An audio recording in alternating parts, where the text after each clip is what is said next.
Why did the Bible begin with the story of creation? Who does Israel belong to?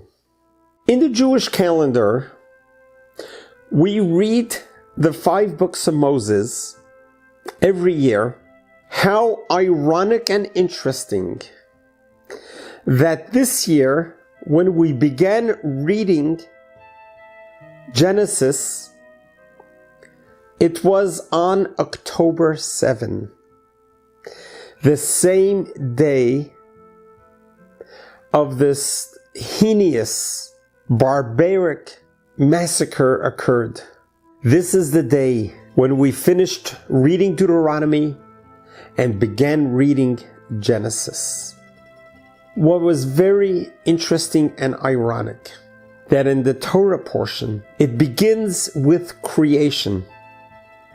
It talks about how God created heavens and earth. And it goes through the 6 days of creation, and then the 7th day to rest, when God rested. And talks about the creation of Adam and Eve and the beginning of humanity. The Torah, as we know it, the 5 books of Moses, is one of the holiest sacred constitution of the whole world. And these 5 books of Moses begins with the story of creation. There are many commentators that gave a lot of commentary to the Bible, to the Torah. But there's one specific commentator from France. His name was Rashi.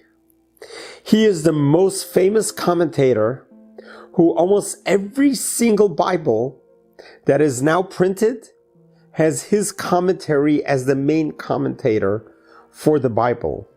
His commentator also goes with the Talmud.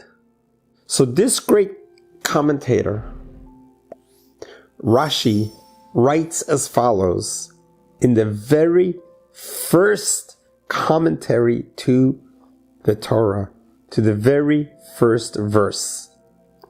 And the commentator begins stating as follows: the Torah is about teaching law. So why didn't the Torah begin with the laws, the commandments?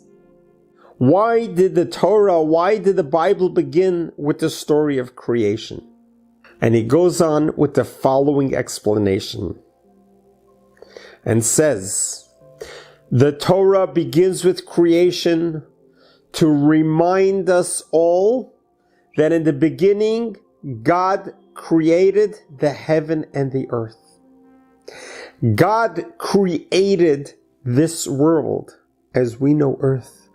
God created all the galaxies and the universes. It is God. Why is it important for us to recognize that God created everything?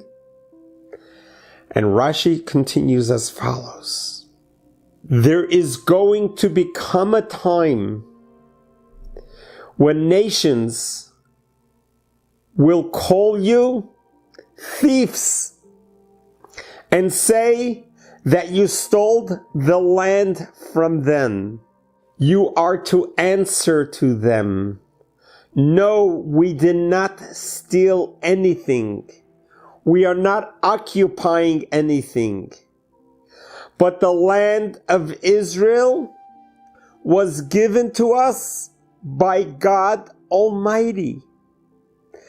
God Almighty decided the one who created this world and created everything that we know, he decided to give us this land.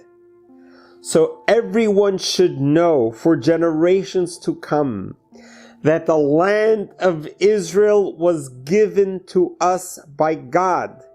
We didn't steal it from anyone.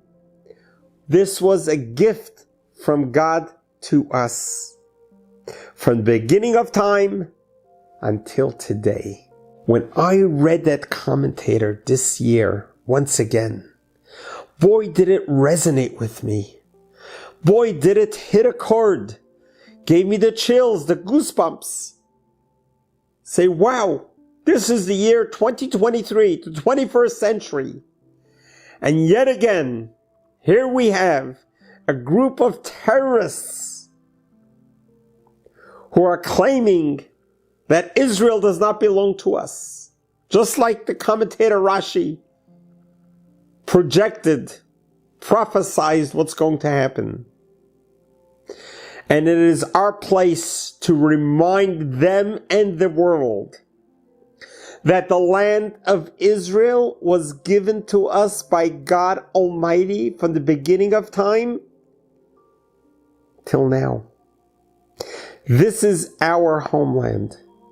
This is the land that God gave to us. He gave it to us and entrusted it in us to look after it, to preserve it, and to protect it. What is it that we do as a Jewish people? We have a constitution, which is the Torah. The constitution teaches us to value life more than anything, to be a light unto the nations, to live with kindness, with compassion, with love.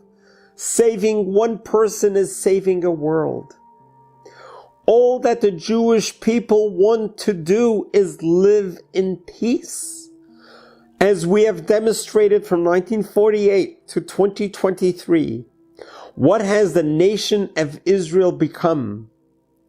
We have become a nation that we were able to innovate and provide the world so much goodness and kindness, so much benevolence, advancements in medicine and technology, advancements in agriculture, advancements in human communications.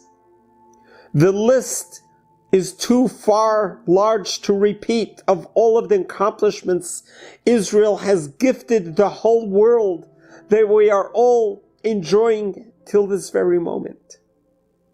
Because Judaism is about love, life, and to be able to coexist. Golda Meir said it so beautifully. If only the Jewish people, Israel, were to put down their arms, we would all be slaughtered. If the enemies would put down their arms, there would be peace in the whole area. We seek peace, we live for peace. We do anything we can to promote life and peace. Why can't they just let us live? Live and let live. This relentless hate, baseless hate, for all we're trying to do is live in peace. And that is the answer. Israel belongs to the Jewish people. This is our homeland. This is not taken by us by choice, but this is what God has given to us. God, the creator of the world, the omnipotent, the omnipresent. God who says in the Bible that my eye is upon it from the beginning of the year to the end of the year. This is God's earth. This is God's home. And He chose to give it to us, to be the custodians, to turn it to what it became. Just look in history what Israel looked like in 1948 and see what it looked like today. See what we have done with this country, with this desolate desert, and turned it into a superpower, a country of benevolence and kindness that reverberates throughout the whole world, that almost every human being in society has benefited from the innovations and accomplishments that has been accomplished in the Holy Land of Israel. So now that you know, Israel belongs to the Jewish people. Let's support Israel, especially in times of war. Let's fortify the borders. And let's just keep what we have, what God has given to us. You let us live, we will live. And God will bless our brothers and sisters in Israel to be able to survive this war. And not only survive, but to prosper and grow even stronger and stronger, because God's presence is upon us, God's blessing will be upon us, and good will prevail. God bless you. God loves you. God bless our brothers and sisters in Israel. And God allow us to bring home our hostages safe and complete, speedily in our days.